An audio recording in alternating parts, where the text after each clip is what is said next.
Now, Nietzsche said back in the late 1800s that after he said that God was dead, and I suppose that would also mean the theory of suffering that I outlined at the beginning that is at the basis of Judeo-Christian civilization, that God was dead and that people had killed him and that we'd never find enough water to wash away the blood.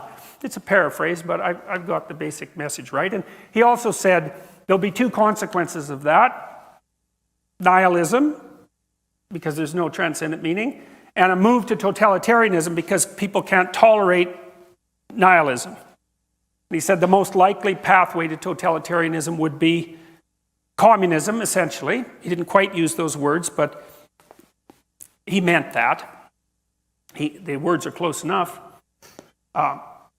He said socialism, but I'm going to use communism to distinguish it from democratic socialism. And he said that probably tens of millions of people would die in the 20th century as we played out that experiment. And then he said, but it might be worth it if we learn something from it. Rough, man. I mean, and unbelievable. Like, I cannot figure out how in the world he knew that that was going to happen, especially so far in advance. But Dostoevsky knew the same thing. He wrote this book called The Devils, or The Possessed. You could read that. That's a great book. It takes about 150 pages to get going. But once it like everything snaps together after that, you know, and then it moves.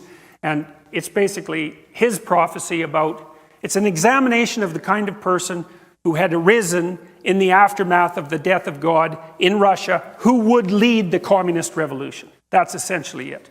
It's brilliant. It's terrifying. And it's a great intro to Solzhenitsyn's Gulag Archipelago, which describes what did happen when those sort of people took over the revolution. So let's look at what happened after the revolution. And we might say, well, how about we replicate the experiment a few times? Because you know how it is. If you're running a scientific experiment, you want to find out what something does if you allow it to behave. You don't want to just run it once because, well, maybe there was something specific about those conditions that led to the outcome. You want to generalize it across multiple circumstances. So we might say, well, let's take this set of ideas and let's run it on a large scale over a very long period of time in a variety of exceptionally diverse cultures and languages. So let's do that. Okay, well, we could first start with the Soviets. People, even now, because it's like the 100th anniversary of the Russian Revolution, are celebrating Lenin. It's like, that's not good. That's like celebrating Hitler. Okay, I'm dead serious about that. It's not good. And the fact that people can dare to think that that's okay means that there's something wrong with the way that we look at history. Lenin was a monster. And if you want to know about that, you can read Solzhenitsyn's writings about Lenin. Because the communist apologists say, well, it wasn't Lenin. Lenin was a good guy. He was all motivated by love of the working class. It's like, well, his henchman was Stalin. And if your henchman is Stalin, you're not a good guy. and Lenin was around during the early collectivization. And if you read what he wrote, you'll find out that he was perfectly willing to have any number of people die as long as his ideological system could be brought into being. So there's no celebrating Lenin. There's no we're cool, young, Marxist, hip revolutionaries, and he's our idol. It's like, there's none of that. Not if you know anything. Not if you're decent. Well, there was the death of the kulaks, I told you about that. There was the Ukrainian famine, that's 6 million gone there. There was the rise of the Gulag state because it turned out that Russia, the Soviet Union, couldn't run on the principles that it had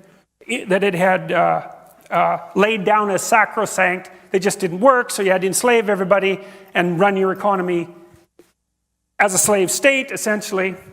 And try not to kill the people in the gulags so fast that you can't suck some productive labor out of them. There's the death of tens of millions of people. We don't even know. The estimates range from 15 to 60 million. And like, we won't get too picky about the numbers because after the first 10 million, you kind of made your point.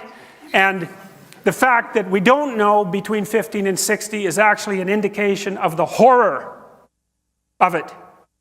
because our count is off by tens of millions. And that's only within the last century. And then there was the 1956 crackdown on Hungary and the 1968 invasion of Czechoslovakia. Then there was the whole thermonuclear Holocaust thing that was going on at the same time, and the fact that in 1962 and in 1984 we were seconds away from complete annihilation, right? During the Cuban Missile Crisis, the keys were in the intercontinental ballistic missile release systems, and Castro, as he admitted to Jimmy Carter, in case any of you are Castro fans, which you shouldn't be, that he was perfectly willing to have Cuba annihilated if it would have meant the defeat of the United States. And then in 1984, approximately, I may have the date exactly wrong, the Russians received an indication from their early warning systems that the Americans had launched 5 thermonuclear missiles, and one Russian decided that it was a mistake and refused to launch the retaliation. And he just died about 2 weeks ago. So, that was pretty close. And so that was experiment number 1, let's say. That wasn't good, that experiment. Let's put it that way. It wasn't good. It was exactly the antithesis of good. It was precisely the antithesis of good. But that wasn't all. I mean, there's the People's Republic of China. That's a different country. Seriously, a different country, right? Different tradition, different language. How many people died in China under Mao? No one knows. Same issue with the Soviet Union, although Mao was a bigger monster than Stalin, and that's impressive, because there's Hitler, there's Stalin, and there's Mao. And of the 3, Mao was probably the worst. He's still revered in China. Maybe that accounts for their affinity for North Korea, which could still destroy us all, the remnants of that horrible state. Maybe 100 million people died in China during the Great Leap Forward. That's a hell of a leap forward. Well, maybe it wasn't 100 million, maybe it was only 40 million. But as I said before, when you're counting in the tens of millions, your point's already made. And then there was Cambodia and the killing fields, and Bulgaria and East Germany and Romania and the Democratic People's Republic of Korea, that's North Korea, and Vietnam and Ethiopia, Hungary, etc., etc., etc. It was never a successful communist state. Cuba, I suppose, came closest, but it was radically... the Soviets poured money into Cuba, so that doesn't really count. So then the first question was, well, are these Marxists motivated by love or hatred? Well, is it love or hatred that produces 100 million dead people? And is that enough evidence or not? And if it's not enough evidence, if you think to yourself, well, that's not enough evidence, it was never really given a proper try. It's like, well, what would have been a proper try? See, I always think when I hear someone say that, I know what you think. You think in your delusional arrogance that you understand the Marxist doctrines better than anyone else ever has, and that if you were the one implementing those doctrines, you would have ushered in the utopia. That's what you mean when you say that. And, they say, and there's an idea in the New Testament that there's a sin, it's the sin against the Holy Ghost. If you commit that sin, no one really knows what it is, that you can't be forgiven. And I would say, well, if you want a candidate for the sin against the Holy Ghost in the 21st century, the statement, real communism was never tried, with the underlying idea that if you had been the person implementing it, it would have worked, I think that's a pretty good contender for something for which you should never be forgiven.